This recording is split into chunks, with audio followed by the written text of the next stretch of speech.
গ্যাবাসের মধ্যে ব্যাগগুলো এবারে বান্দররা হইতাহে কিন্তু এবার আরো হয়কার নাম আছে বোধকি এবারে হয় অনেক বিড়াল খামচি আর বোধকি হয় এবারে আলকুশি কারণ এবার যে আবরণ আছে অনর ইবে আতমিদির বাজিলে অনর বিচ্ছু বাজিলে জিল্লা হাত জনে ঠিক ওইভাবে অন চুলকানির সৃষ্টি হয় এন্ডে কারণ এই আবরণের হয় জানো সেরোটোনিন কিন্তু ইবে ওষুধি ফল ২,৫০০ বছর ধরে ইরে এই জিনিস ইবে অনর চিকিৎসা শাস্ত্রের মধ্যে ব্যবহার হয়ে আইর বর্তমানে এবে দিয়ে অনর ক্যান্সার এবং ডায়াবেটিস রোগ হলে বিভিন্ন ধরনের ওষুধ বানানো হয় এর পাশাপাশি এন্ড জিবে বিসি আছে অনর বিসিবে অনর কিছু দেশের মধ্যে অনর এই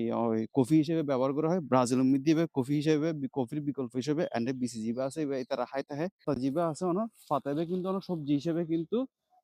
কয়েকখান দেশের মধ্যে হাই বিশেষ করে আফ্রিকার গুয়াতেমালা মধ্যে নাকি সবজি হিসেবে ব্যবহার করে একসময় কিন্তু বিয়ে এবং বিভিন্ন সামাজিক প্রোগ্রামের মধ্যে এন্ডে যে আঁশ আছে ইবে তুলি রইরে মানুষের গার মধ্যে লাগাই দিত এর ফলে ভয়ানক উগ্র অনর চুলকানির সৃষ্টি হইতো যদিও বা এখন এই গ্রাম বাংলা বোধ জন ন চিনে তো এই জিনিস এবার নাম আলকুশি